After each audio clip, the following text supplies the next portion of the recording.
The Two and Out CFL podcast with Travis Currah and Sheldon Jones starts now. Yes, and week 4 of the 2025 CFL season is in the books. Sheldon Jones and Joe Balaneski took you through that recap while I was enjoying the heat wave in Revelstoke, BC.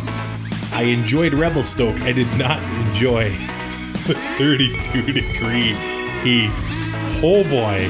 I did not enjoy falling and slicing my knee open. I did not enjoy getting a flat tire, but everything else around it and the chaos of the trip, I certainly enjoyed. So Sheldon, thanks for holding down the fort, my man.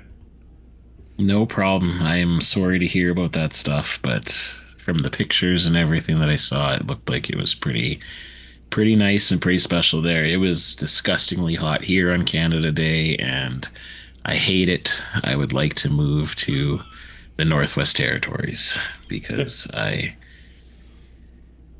bring back winter. From what I've heard, the Northwest Territories mosquito situation is enough to drive any person to madness. So keep that in mind. I'm out then. I'll that's fine. I'll deal with sweat. That's fine. The mosquitoes were getting bad here too. Like, we went out to Regina Beach on Sunday night, I think, for fireworks. And yeah, the mosquitoes, once the sun was going down, they were getting pretty gross. If you saw my legs, you might think I'm battling a case of the measles and I'm really contagious, but no, it's just a little bit of mosquitoes. And I will say, Revelstoke, a beautiful part of the country, it's kind of amazing there. Like the old growth forests, you can take a few trails and be in the middle of the afternoon. I'm not exaggerating. You go into these forests, it's a bit humid in there, but the temperature will drop like 15 degrees. The sun barely makes the forest floor. So there are ways to deal with the heat, even if it is a little bit hot there. Now, Sheldon, what an exciting last couple of weeks for Two and Out. We are now over 930 subscribers on YouTube, 936 to be exact. So we've come up with this new contest. Once we get to 1,000 subscribers on YouTube, we're going to give away a pair of CFL tickets to the game of anyone's or that person's choice. The winning person is going to get tickets to a CFL game. Other than the Grey Cup, I feel like I should add that. Yeah. That caveat in, because that could get pretty expensive for us. So we're announcing that contest right now. We got to get to 1,000 subscribers, and then I'm sure we'll do sort of a normal video talking about the week's games, and then we'll do a contest there to decide the winner. We want to give away some tickets, get some butts and seats, at least 2. We're going to send somebody to a game once we get to 1,000 subscribers, and we're less than 70 away. That's crazy to me. Yeah, the growth is just it's been unreal in the past little bit here, and we thank everyone for subscribing. And yeah, tell your friends, tell your family, tell your sister. Let's just hit that subscribe button, hit that bell, and then just don't ever worry about it again. That's fine, but just subscribe. Well, and thanks to Luke Wilson with 2 L's for calling that Ryder Argo game junk football, because that's really helped us out. I will be completely honest with that. Long live the Rouge, and long live quarterback sneaks. That's all I'm going to say. Long live most of the Rouge. Yes, we agree. The official position of this program is long live the Rouge. And most of it.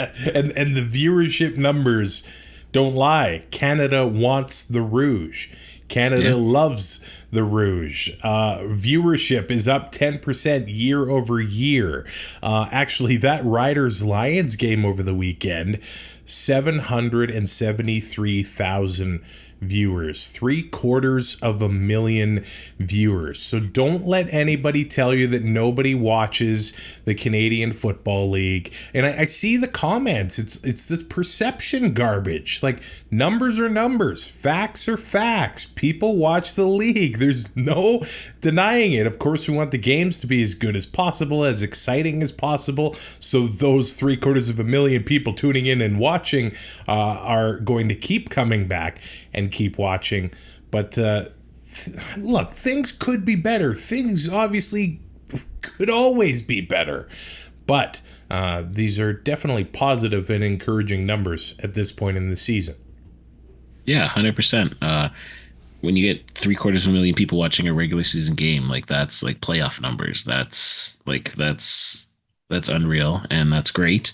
And we're watching football, and there might not have been exciting quarterback play in that game, but there was very exciting plays from other people, like running backs and defensive backs and receivers, and so even junk football can be good football and can be exciting.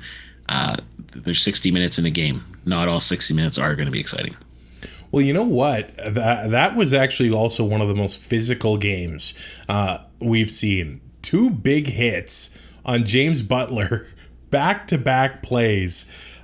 Marcus Sayles lays down the boom, clean hit, and then just nonchalantly celebrates the big hit. I loved watching that. I still am encouraged that there is a place for big hits in football, because I feel like it's maybe not popular to say anymore, but I do enjoy that physical part of the game, and maybe we don't need to blindside hit a defenseless receiver anymore, but the helmet's out of the way, the big hit to the chest, the guy goes down, and I think those running backs deep inside, they like to get hit a little bit too. That's what it's all about. Oh yeah, I bet. And yeah, you love seeing those big pops, and then you just hope the other guy gets up right away and laughs it off, but it's just, it's exciting. And telling you, being live there, that got a big whoa out of the crowd, and it was awesome. And then, so a couple of weeks ago, we talked about Canada's success at flag football, the International Bowl happening. Well, last week, the World Police and Fire Games were going down in Birmingham, Alabama, and they are now back-to-back champs. The Hamilton, Ontario Fire Department went perfect 4-0 in round-robin play, and they beat Miami in the gold medal game to be back-to-back champs. Flag football, World Police and Fire Games. I love that. First of all, the first responders having games like this, I find so cool. And the team from Hamilton, making Hamilton proud and Canada proud by winning that title again. I think it's a cool story. It's a very cool story. Hamilton fans getting to see their team win. That's amazing. They need to get those guys and come in and maybe speak to the team in the locker room at halftime and get them pumped up. It's great. I love seeing, like fire and emergency services rec teams, like especially here. I've watched a few hockey games between the police and the firefighters, and man, it gets pretty chippy out there, and it's pretty fun to watch. The one in Winnipeg, I think this is genius. They called the charity hockey game Guns and Hoses. That's I think's fantastic. 10 out of 10. No notes. Yeah, that's amazing.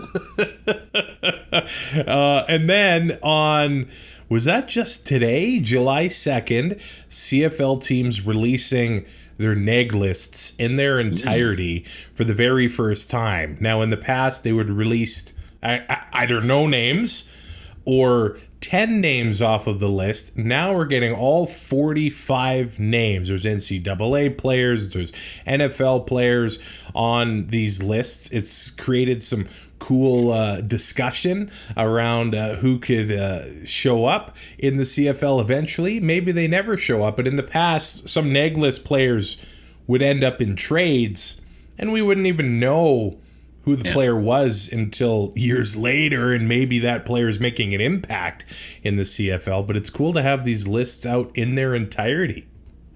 Yeah, I think it's cool. It's just another thing that maybe there's some, diehard CFL fans who are also, big into college football and they like to watch it, and then it just gives some more names for them to watch when they're watching, football down south. So it's always good to get any sort of, eyes on anything. And so if you can even have some of these fans of the players who are on the list, maybe some of them down there are CFL fans, and they can get people more pumped, being like, hey, look, this guy's on a CFL list. Let's watch the CFL. It's exciting.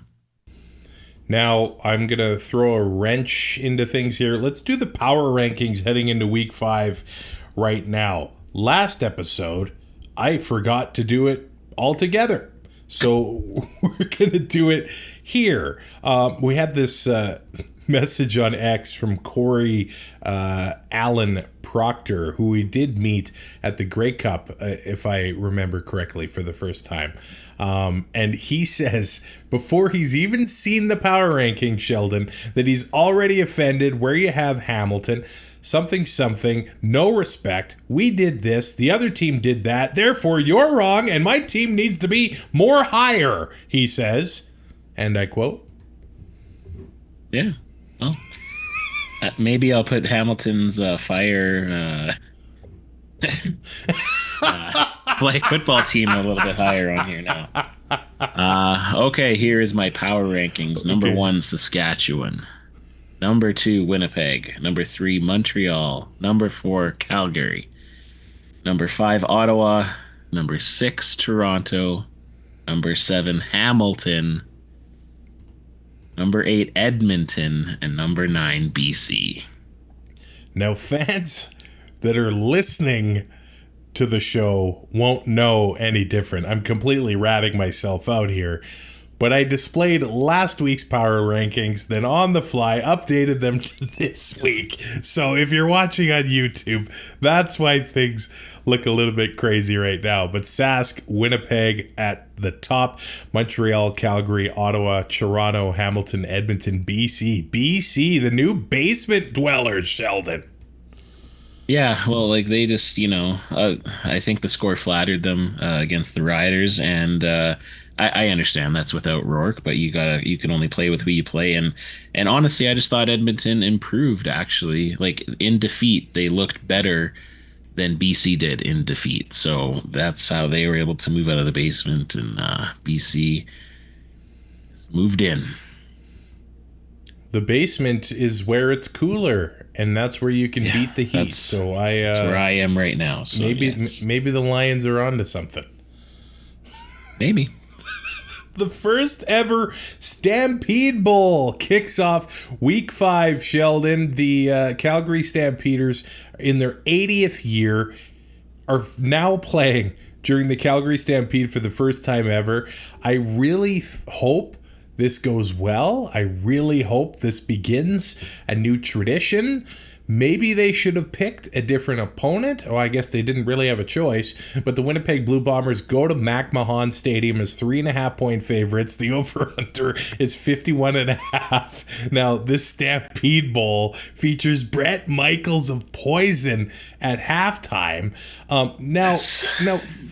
Now, help jog the memory a little bit here.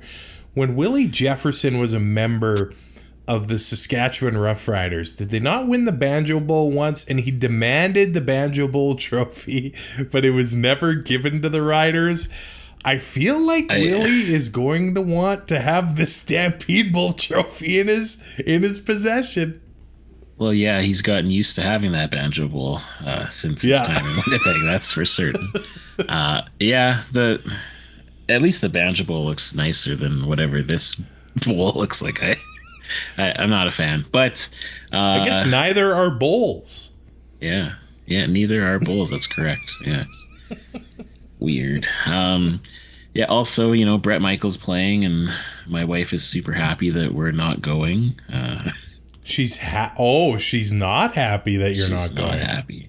We couldn't make it work, unfortunately, and to see her boyfriend Bret. So, well, if we can get to 1,000 subscribers in the next 8, hours or so, maybe she can be the lucky winner of 2 tickets to the Stamps and Bombers game. And you better start driving. Maybe we could not have to work, which we have to do, but there's work is work, right? Yeah. No, but back to the game. Yeah, no. So the Stampede Bowl. I'm stoked they're doing it at the same time as Stampede too. Hopefully it just gets some more eyes on the Stampeders around there. Hopefully they have, lots of advertising to tie in.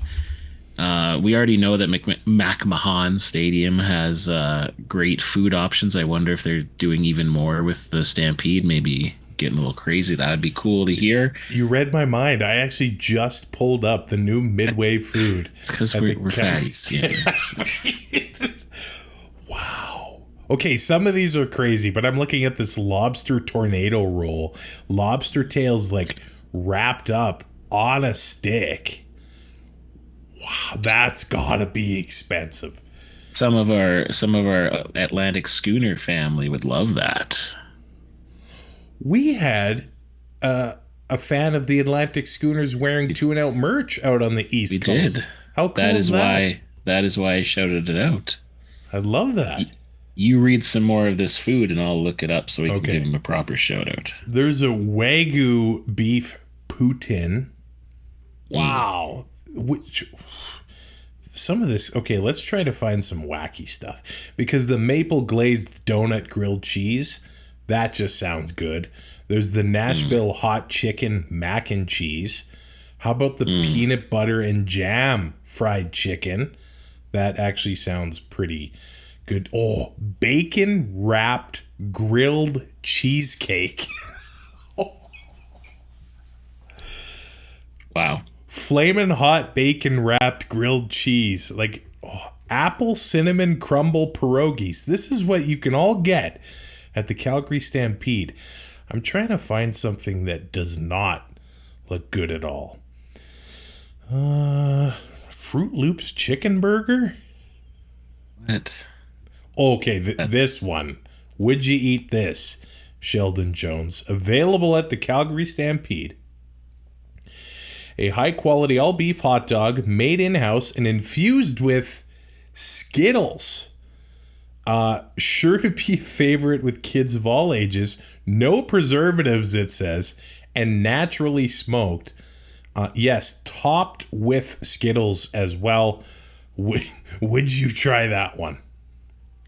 Yeah, I'd try it. I'd take a bite. Yeah, why not?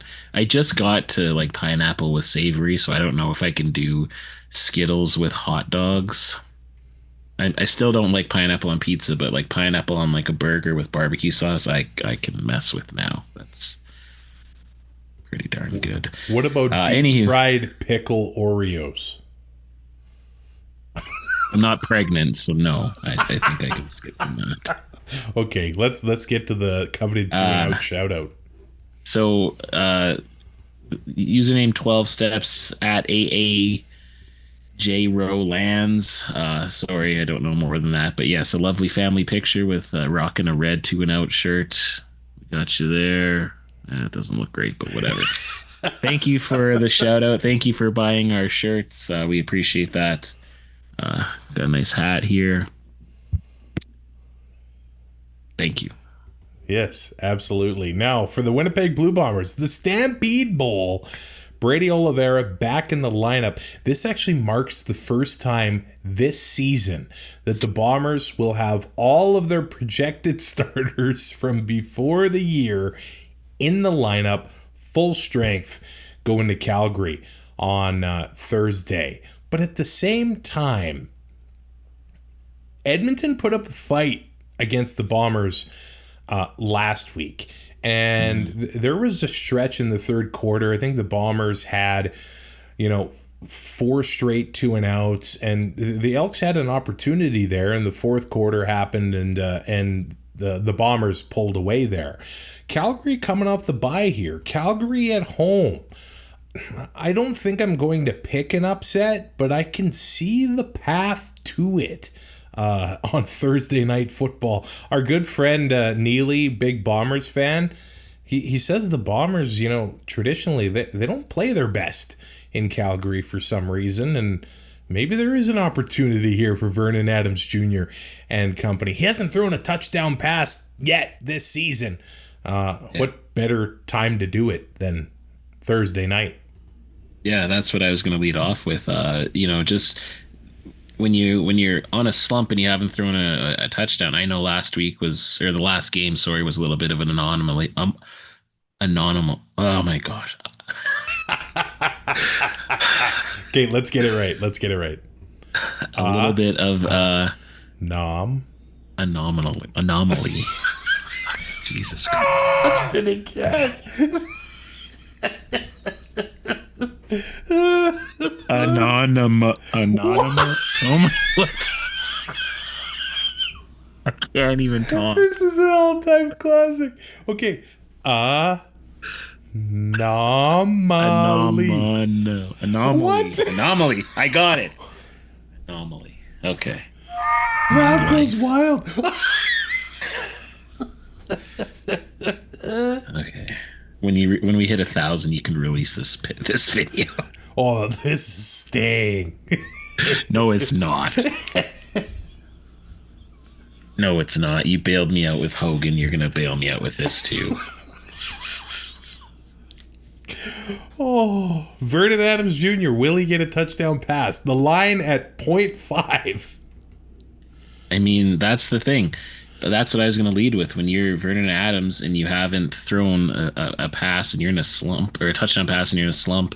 I know last week was a little bit of an anomaly with the monsoon that was happening in Calgary and, the ball being slippery. But Winnipeg's defense is legit and they're ball hawks. And so, and let's face it, we always come back to this. Vernon Adams sometimes gets into trouble with throwing interceptions. So it's going to be very interesting because he's going to want to break that goose egg, and that they want to win. They want to win this game because of all the factors. It's the Stampede game. Hopefully, there's some more people there. Like they want to give those fans something to cheer for. Now, linebacker Kyle Wilson, he was the starting middle linebacker for the Hamilton Tiger Cats through the first 2 games of the season, led the team in tackles. He got released. Devin Varasek then started for the Ticats, got an interception in his CFL debut as a starter, so good for him. But Kyle Wilson's going to make his debut as a Stampeder here, but Chris Fortin is going to be starting at center. And what a pivotal position on the offensive line to have a rookie starting there. That could present some challenges for Calgary. Yeah, it's always interesting when you have a rookie on the line, but when it's the center, when it's kind of the captain of that O-line, yeah, he's going to have to be quick on his feet and being able to read what he can see and hopefully communicate properly to the rest of the guys on the O-line. Yeah, that is going to be a situation to watch. It might be something that the Bombers might try to take advantage of early in the game, but a first-round pick for the Stamps. That's because BC had to forfeit one of their picks due to going over the salary cap. He did go to university. He played for the Yukon Huskies, making his first start this week for the Calgary Stampeders. I actually find that week 5, we're actually both doing pretty good at Pick'em so far. I think you're 1 game ahead of me. Last couple weeks have been rough. Oh, they've been rough for you? I actually feel like this week is the toughest so far.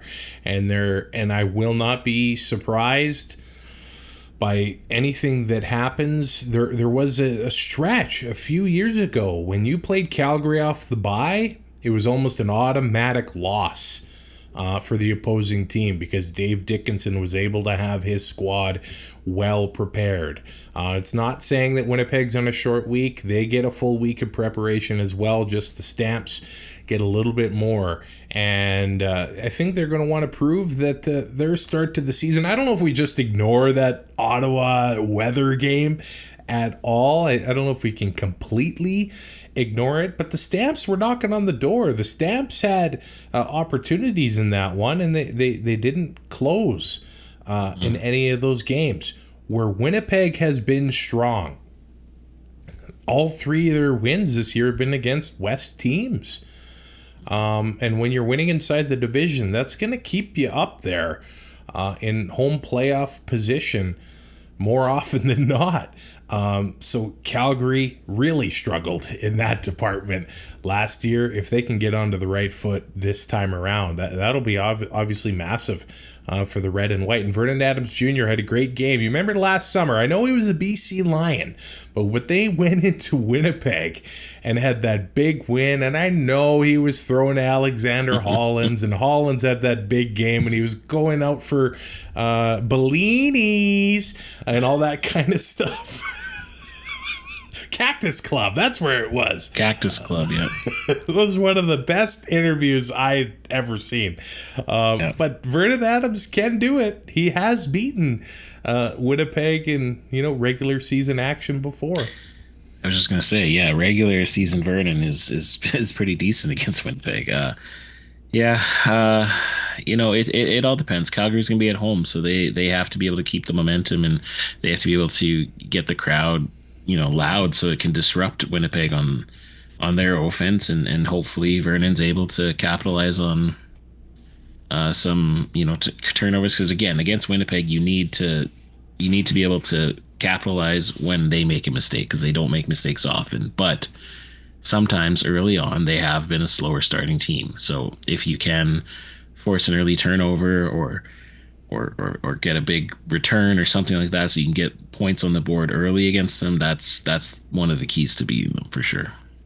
The Argos are back at home as 1.5 point favorites over the Hamilton Tiger Cats. Again, this one is basically just, I think, one of those pick'em situations.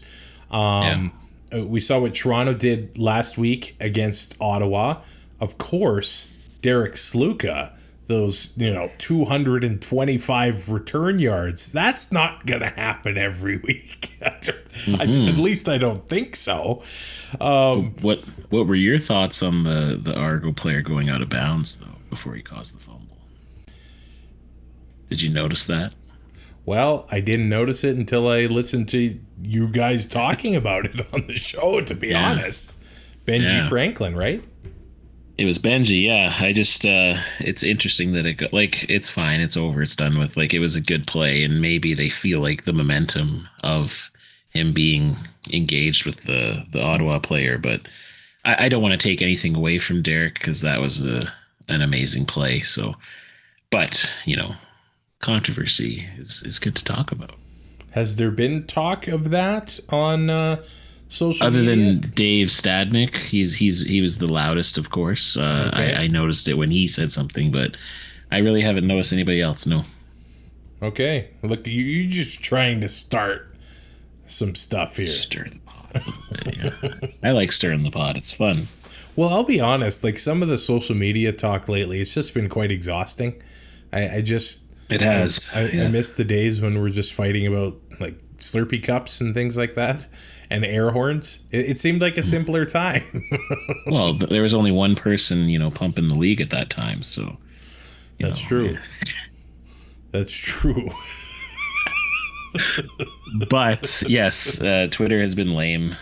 Social media has been kind of lame. But the one thing I will say, lame or not, it's been a lot of chatter about CFL, and sometimes from people who maybe aren't normally talking about CFL. So I'm not certain that's a bad thing, but annoying. It's definitely been annoying. For the Argos, they signed running back Kalen Layburn, played for Marshall in college. Now, I don't know if you remember this, Sheldon, but when Marshall upset Notre Dame in 2022, Kalen Layburn was running the ball for Marshall. He had 163 yards in that game. It was one of those games where they won it in Notre Dame. What a wild, that was crazy. What a wild win. So he was a final cut for the Argos last year, got onto the roster for Ottawa when they let go of Rock Armstead. And then Layburn ended up being a free agent signing for Sask, but got let go during training camp. Now he's back in Toronto. The Argos couldn't get that running game going last week at all against Ottawa with Mayan Williams.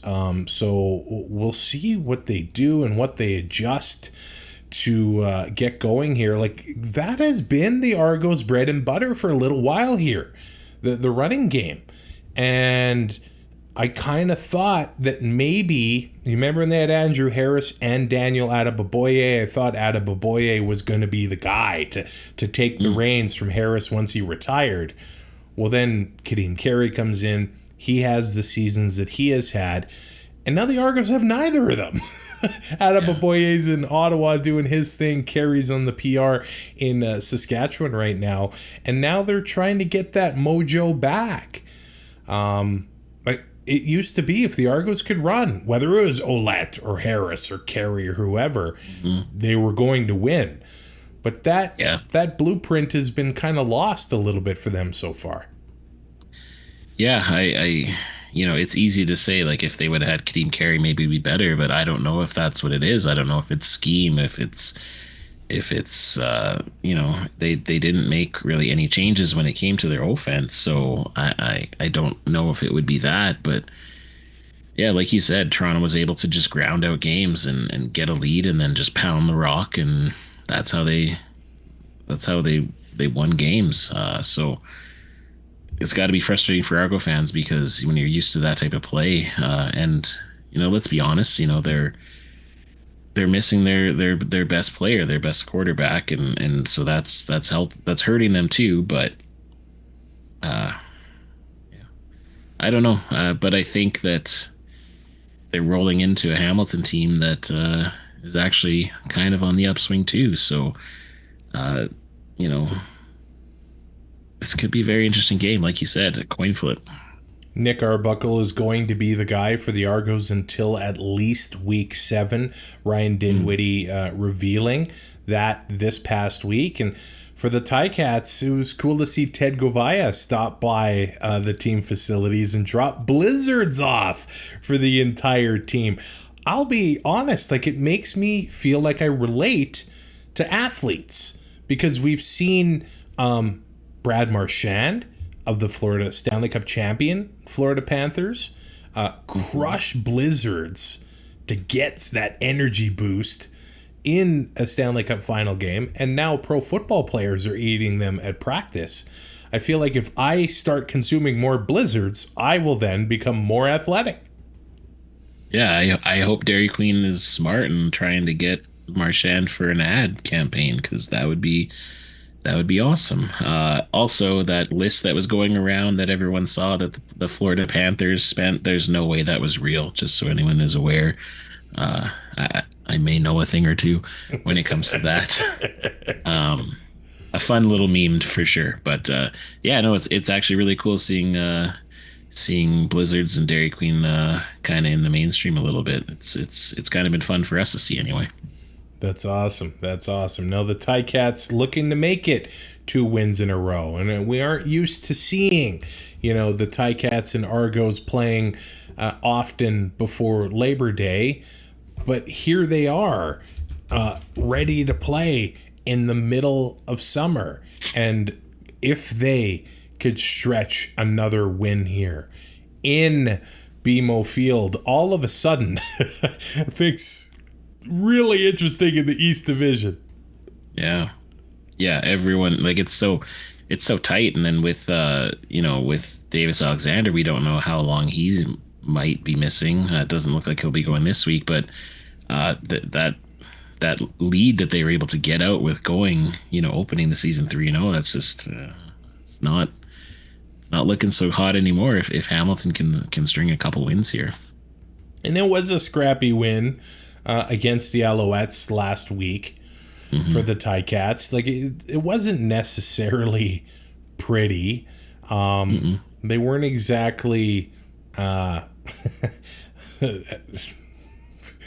convincing me with their win. I did pick them to win, but I mean, when you have your rookie contributing with an interception and things like that, maybe that's how the Ticats have to do it.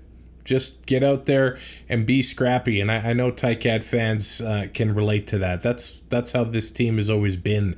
And that's how this team has been historically. And that's how they'll win. They do have some flashy guys. Kenny the King Lawler, of course, last week wasn't really on sync with Bo. Those Alouettes have good DBs, man, and like Lorenzo Burns, like the stuff he's doing this year, they're making life difficult for opposing receivers. Kenny Lawler had a tough time, but against the Argos, both teams coming off wins. It's going to be a physical game. It's going to be a close game. At this point, like, you kind of want to give it to the home squad a little bit, but I have a hard time counting out Bo. Like, I still see that maybe sometimes the timing isn't completely there. He seems to be overthrowing guys, which is good because that way he seems to be avoiding the turnover. So he hasn't been turning the ball over, but overthrowing guys by 2 yards here, 2 yards there. If they start to figure that out, the Ticats might be pretty dangerous in the East. Yeah, I think he's probably just thinking about, instead of throwing it perfectly, is throwing it to a place where he knows that the defender can't get it, right? And like you said, like, they have weapons, and I think, Montreal last week, their defense was good. It's just they were on the field so much because the turnovers that the Alouettes were making, right? So it depend here if Toronto or either team, if they're able to make a lot of turnovers and force the other team's defense to stay on the field longer, then that's obviously going to be a huge key when it comes to winning a game at the end. Good news for the Ticats. Their star signing, Reggie Stubblefield, had a great start to his CFL career in Montreal. Practiced in full on Tuesday. He was back to limited on Wednesday, officially listed as questionable. By the time you hear this, likely the depth chart will be out. We'll see if he is going to be on the list. The Argos, they're without some starters here. Darius Siracco on the O-line, Chad Kelly not playing, Deontay McMahon not playing, Wynton McManus not playing, defensive lineman Derek Parrish not playing, and Mayan Williams, the running back, not playing. Obviously why they brought in Kalen Laburn here. He's probably going to be on the roster for the Argos. So they've run into some injury issues here, and the Ticats might be poised to take advantage a little bit here Friday night in the Big Smoke. Saturday is a game in Montreal where the BC Lions, the number 9 team in Sheldon's CFL Power Rankings, are 3.5-point underdogs. Now, Jeremiah Masoli was watching practice this week. Nathan Rourke taking the bulk of the reps. It does appear like he's going to be able to return to the lineup for the Lions, which is going to be massive. Chase Bryce was taking some reps in practice, but it does look like Rourke is going to be able to get in there. The Lions have brought back quarterback Garrett Schrader, and he ended up getting cut in training camp. He had a hamstring injury. They always thought that once he was healthy, they're going to bring him back. He started for the Syracuse Orange for a few years. He had a game against Purdue where he had 195 rushing yards and 4 touchdowns, which is absolutely insane. But he is back in black and orange. At least for a while, he'll be practicing there. But Nathan Rourke coming back for BC, like, this team clearly is going to go as Nathan goes. Yeah, it's just going to be interesting to see how that oblique is, if it is 100% healed, and if it's something that he might not be able to tweak, or if it is something that when he's trying to throw a 60-yard bomb that pull something, or if he gets hit the wrong way. Like, again, I bring it back to the year that Cody Fajardo was in Saskatchewan and he had that same type of injury, and it affected his throwing for sure. So but Nathan Rourke is a gamer. I'm sure he would have played these games if it was his way. But the BC Lions, they need him because it's clear, and I love Jeremiah Masoli. I feel like this, isn't the way that he would have liked his career to kind of go, but good guy, but it just doesn't seem like he has it in their arm strength anymore. That pick six that Tavon Campbell had, I know that Tavon Campbell kind of baited him into it, but when you're making that throw to the wide side of the field, like, you have to be able to have the strength to get it there quick. And certainly twice in the game, 2 interceptions. So I think a lot of BC fans were kind of hoping that they would see Bryce if Rourke wasn't able to go. So good to see that he's getting some of the reps too. But like all accounts, it does look like Rourke is going to be back. So we'll see how he does. It was interesting to me. It seemed like the Lions could move the ball if they got a first down and then they got into that hurry up. Like, they were able to move the ball. They were actually decent at running the ball last week. Saskatchewan, the number 1 rush defense in the CFL. The Alouettes, number 2 as a rushing defense. So if the Lions and Buck Pierce and his offense are able to continue to find ways to get James Butler going on the ground, that's only going to be a positive for them. And if they're going to have Rourke back there and Butler rolling, that does make them way more dangerous as an offense, for sure. As for Montreal, Davis Alexander still not a full go in practice. It does look like it could be another week of McLeod Bethel Thompson. And I did talk about Alexander Hollins earlier in the show. He is now a Montreal Alouette. He was a part of Edmonton's camp, one of the final cuts there. There are some injuries in the Montreal receiving corps. Austin Mack, still one of them. Danny Machocha saying on TSN 690 that Mack will be back sooner rather than later. But Hollins back on a CFL team. I don't know. I'm a fan of this guy. I think he's a great personality. He had 200 yards in a game last year. Like, I feel like there's got to be room for him somewhere. Oh, for sure. Like, I think it's kind of just been a numbers game, or just if his injury wasn't quite healed early on, maybe. I'm not sure, because a guy like him with his talent, his leadership, like you would think there would be a lot of teams knocking down their door to get somebody like that on their team. Now, Montreal couldn't run it at all against Ottawa last week, but the BC Lions, they're surrendering over 140 yards a game on the ground. But who's going to carry the rock for Montreal, right? Will it be Travis Tice? Like, sometimes when this guy's gotten the ball, he just runs angry. And I think he's got what it takes to be, the guy for the Alouettes in the backfield. $2,500 on CFL Fantasy, not much to lose if you put him in there. Yeah, and early on, it seemed like, Montreal was going against their trend and actually using their running back. And it certainly didn't happen last week. So I'm hoping, spoiler alert, that's a good value pick to have on a fantasy team. And I'm hoping it pays off. And just for him, too. Like, I think he's the type of guy who could become a feature back if he keeps, having the success he's had early on here. Man, I got a bone to pick with Justin McInnes too.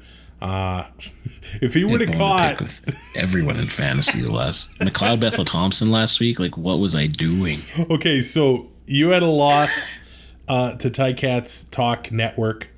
You had 64 points, so that it was a rough outing for you. Good. Yeah. I had 108 points, but lost to Safamod from Piffle's podcast. Justin McInnes, he goes offside, catches an easy touchdown. I'm like, oh, come on. I need that. And then he had another contested catch in the end zone. So those 2 catches, maybe I wouldn't. I think he still beat me by probably 25 or so. But the CFL Podcast Fantasy League this week, I have Robert Dalton from Rouge Radio, and you have Adam Stewart from Canadian Football. Countdown. The commish. He's going down. Just kidding. You're gonna win. It's fine. I went 2-2 and pick him. Like, oh, what a week. I think I was like fifth or sixth in the one pool that we're in. You were pretty like the high money up. Pool. You Yeah. won one week, so at least you're Yeah. gonna get some cash. Yeah. Yeah. The I jelly want it bean all. pool. That's what we save for the CRA. Yeah. We're just playing for jelly beans. Just What's your jelly favorite beans, color? yes. What's your favorite color? Probably green or red, which is our colors, Christmas colors. Yeah, look at that. Green, red. Yeah. Merry Christmas. Did you know July 2nd marks the halfway point of 2025? I didn't. But, And it also means we're closer to the year 2050 than 2000. oof. Yeah, that makes sense. I was watching a couple of nostalgic CFL videos that I retweeted on the account, and yeah, it just blew my mind that it was 17 years and 13 years ago. And if I don't feel old in the group chat, I certainly feel old watching that. That's for darn sure. However, some of those videos, sometimes it's like they get dusty in there for me. I feel so damn proud that this league belongs to Canada, and we should be proud of it. And with the way things have gone in the past 6-7 months, I think Canadians should embrace it more than ever and be proud of the history and the Grey Cup and everything that comes with the Canadian Football League. Give those a watch. And I feel like they're history lessons. I could feel my heart growing. I love it so darn much. And I loved when the league kicked off on Canada Day. I really did. That Canada Day game between the Owls and the Riders, if you're new to the CFL, there were 105 total points scored in that game. I won't spoil it for you, but find it somewhere. 2010 season opener, Canada Day. It was about 40 degrees in Regina. I almost couldn't breathe that day. But Yeah. something special about Canada Day in CFL football. We didn't get it this year. It's a Tuesday, but still. I think that's a game actually that, one of these days we should do a rewatch podcast for, because that was, that's the best, I think, regular season game in CFL history, like, that I can remember. That was incredible. Back to the Lions and the Alouettes here now. This is the longest road trip in the CFL, if I've got my geography correct. The Alouettes going east to Montreal. The Lions going east to Montreal. But the last two visits to Percival Molson, the Lions came out ahead. So it seems like maybe that road trip didn't bother them too much, because they've got that nightlife in Vancouver. I feel like when the Riders of old would go to Montreal, they would be completely overwhelmed. The Stamps would do it too. They'd have like these 14-win teams go to Montreal, play a 5-win team, and just get smashed. But I guess Vancouver's got some of those luxuries that Montreal might have as well. So it doesn't seem to knock them off their game too much. No, I think less of that is happening. I think, these players are locking down a little bit more in season, and they're not going to let stuff like that happen anymore. But like you said, they're around that stuff already in Vancouver, and you just it's got to be a business trip. It can't be a pleasure trip. So, but BC comes in, and if they are going to have Rourke back, and it looks like Alouettes are not going to have Davis Alexander back, so could be certainly a mismatch when it comes to quarterbacking, unless McLeod Bethel Thompson is able to kind of get back to last year. He had he played well. They didn't get a lot of wins, but he played well, and as a backup of the team, that's your job. You got to come in there and be just even a game manager. Like, don't put the ball on the carpet. Don't throw interceptions. And he did both of those things in last week, and it certainly cost his team the victory.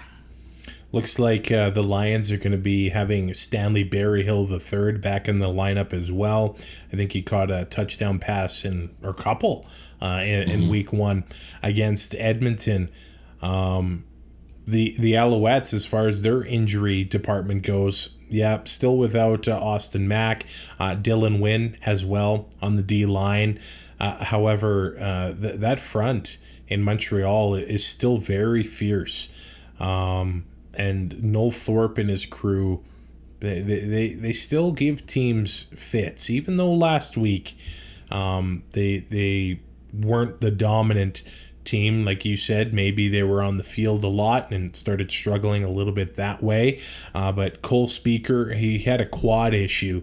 He was practicing in full on Wednesday. So I think this is going to be a hard-hitting matchup. Another interest, like I might go 0-4 and pick them this week. I really hope I don't.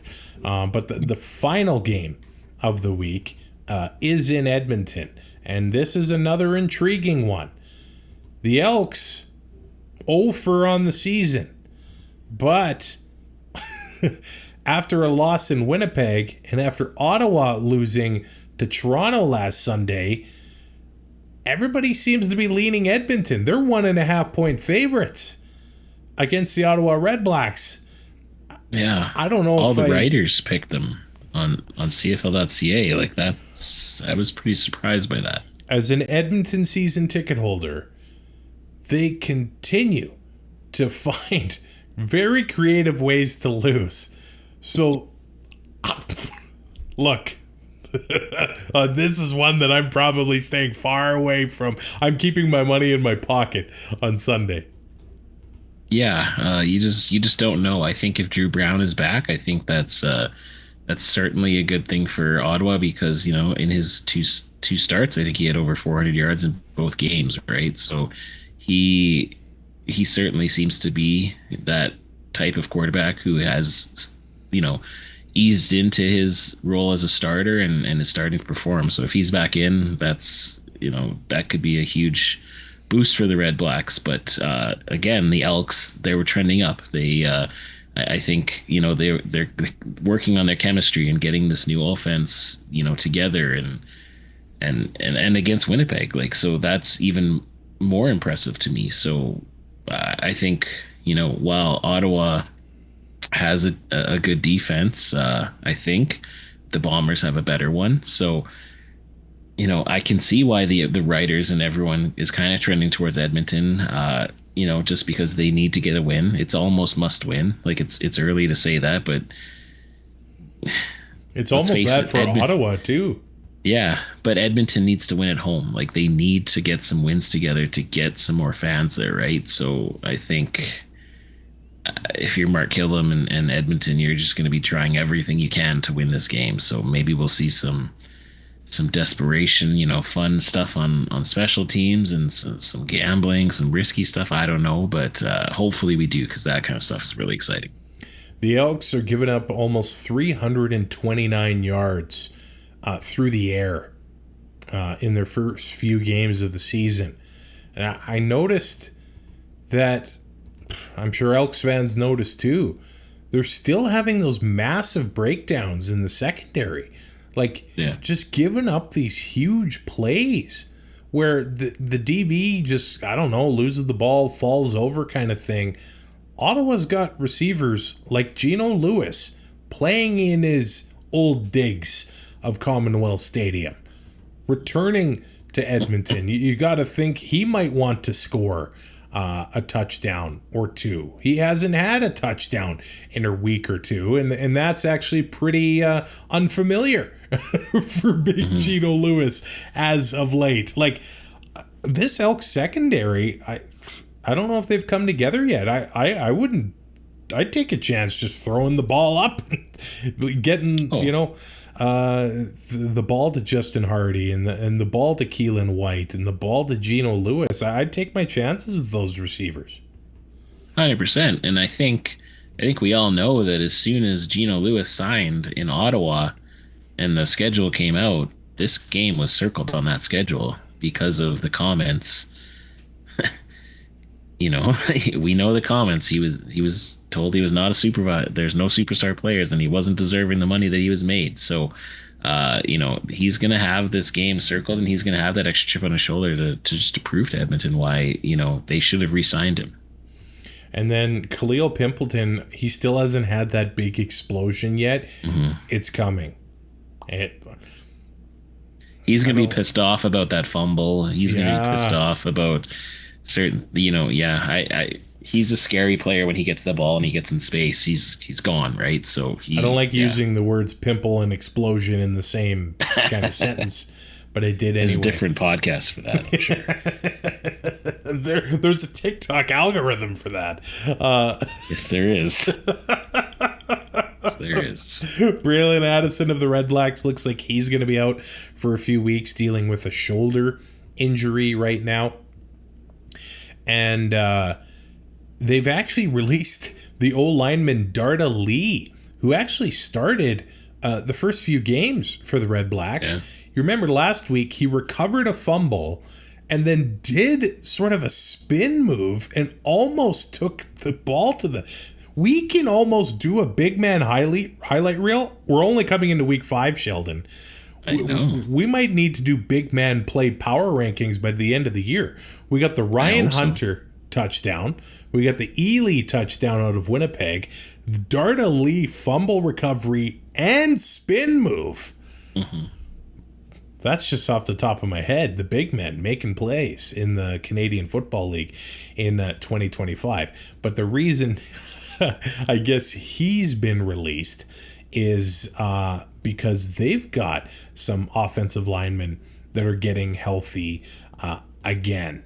So that's good news for the RedBlacks.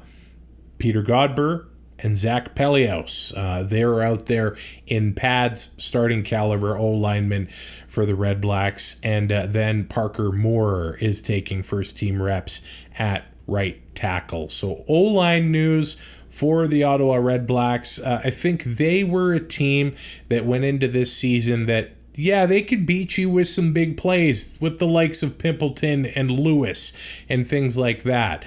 But I think their bread and butter is the trench battle. And their D-line could get nasty, and they have the potential to do it on offense as well. I don't think we've seen it quite yet, but it's a long season. It's a marathon, not a sprint. And Ottawa could still get there and play some of that physical football. Oh, for sure. And then once they're able to get that and hopefully for them able to dominate that line, they have Willie Stanback, who hopefully, can just reap the benefits of that, because he's a guy who I think he's still running with a big chip on his shoulder for not being used to his advantage in Montreal, right? So if they can figure that out, Ottawa could be a scary team if Dru Brown's healthy and he's chucking 400 yards a ball or 400 yards a game, and if Stanback can get 100 yards a game, and they have the team to be able to make some noise in the Eastern Division.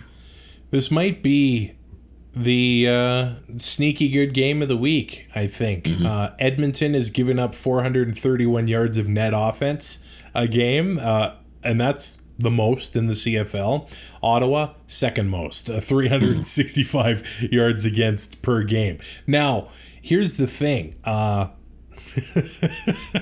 What I don't like about these bad game kind of comments here and there, if the defenders just rolled over and then the quarterbacks threw, 6 touchdowns a game, everybody would celebrate how good it was, no matter how bad the defense was. The guys trying to stop the ball coming into their own end zone, they get paid too. I like watching the guys in Montreal get into the quarterback's face, force fumbles, get into the end zone. I don't think that's necessarily bad football. They're just better than the offense. Mm-hmm. But I digress. Last week, Trey Ford, I thought, had one of his most solid games of his career. Just ran up, and I know it wasn't running all over the field and doing sort of crazy stuff, but I thought he looked solid. I thought he looked pretty confident against a tough Winnipeg defense. And if he can follow that up 9-10 days later at home against Ottawa, Edmonton's in a pretty good shape here to get their first win of the season. Yeah, no, I agree. I think that, like we said before, I think they're building chemistry, and I think he's kind of settled in and able to get to that maybe second read where earlier on he wasn't able to get there just because of not having time or getting happy feet or whatever. But it certainly seemed like in Winnipeg he was able to dial in and find some receivers, and Curly Gittens doesn't drop that one at the end, near the end of the second half. A few plays here and there, we could have had a different outcome of that game, right? We don't want Curly Gittens to get mad at us. I believe that was Keon Julian Grant. Oh, right? You were right. Yes, sorry, Keon Julian Grant. That's and correct. Sorry. And he followed it up with a touchdown early in the second half. Yeah, he made up right? for it. Yeah, he made up for it. 115 yards for him. 8 targets, 5 catches, and a touchdown. Mm-hmm. Last week, Stephen Dunbar Jr., 9 targets, 5 catches for 55 yards there. Trey Ford only had 6 yards rushing, which is a little bit different than we've become used to. Ottawa was really good at limiting the run last week. And if they're able to do that against Edmonton, they're in good shape. Edmonton just needs to get those running backs going. It doesn't matter who's doing it. If it's Justin Rankin, if it's Javon Leake, they just need to move the ball on the ground. And they got off to a really good start against Winnipeg, got the ball into the end zone with Cody Fajardo. And you remember the team that Edmonton beat at Commonwealth Stadium to end that 22-game losing streak at home, Sheldon? Ottawa RedBlacks. It was the Ottawa RedBlacks. I don't know if that is a trivia question that you like to know the answer to, but now you do. No, Ottawa doesn't want to be the answer of that question. But this is another, I think, really interesting game. Everybody's looking at Edmonton. They are the slight favorites, maybe just because they're at home, but that hasn't really been an advantage for them for several years now. And Ottawa's got some guys that are getting healthy on the O-line and their starting quarterback. So both teams desperate for a victory on Sunday, and that will be a heck of a way to wrap up week 5 of the 2025 CFL season. Sheldon, do you have your fantasy lineup ready to go? I do. So this week I kind of went a little heavy on a couple teams here. So my quarterback and my captain, Zach Collaros. So you're welcome, Calgary fans, because he'll suck now. I have Brady Oliveira as one of my running backs, and I have Rankin as my other. Then I have Keurig Wheatfall and Tim White for my receivers, and then I have Travis Thice as my flex, and the Montreal Alouettes defense, and I have $900 left over. My quarterback is Trey Ford. I just think, I had Dustin Crum last week, and he had almost 40 points because they set him as my captain. He got the rushing touchdown. Trey Ford could get a rushing touchdown. They could give way to Cody Fajardo kind of thing, but I don't know. I just have a feeling. We'll see what happens. Brady Oliveira is my running back 1. Travis Thice is my running back 2. Stephen Dunbar Jr., I've paired him up with Trey Ford. I'm banking on the Geno Lewis big game in his return to Edmonton. So I've picked him. Keurig Wheatfall, under $8,000 still for Winnipeg, their leading receiver, so I picked him again, and the Alouettes defense. That leaves me with $3,000 left over. I had about $3,000 left over last week, and I got my first triple-digit game, so I'm going to stick with that. I used to try to get to $1 left, and every time I did that, it was the worst lineup that I've had all season, so I'm trying not to focus on that part, but it's really tough to ignore. Week 5 of the 2025 CFL season is here. It starts on Thursday with the Winnipeg Blue Bombers 3.5-point favorites in Calgary. The Toronto Argonauts 1.5-point favorites at home to the Ticats. The Montreal Alouettes 3.5-point favorites at home against the Lions. And the Edmonton Elks 1.5-point favorites at home against Ottawa. This is a really tough week, but I'm throwing it to Winnipeg, Hamilton, Montreal, and Edmonton, Sheldon. Who do you got? I have Winnipeg, Hamilton, Montreal, and Edmonton. Let's see how this all plays out in its intriguing week of CFL football. It's Travis Currah and Sheldon Jones as we near 1,000 subscribers on YouTube. So click that subscribe button. Check out toandout.ca for links to past shows, for links to our Patreon as well. And you can find us on any podcatcher you would like. Take care of yourself and each other. Rate, review, and subscribe to the show.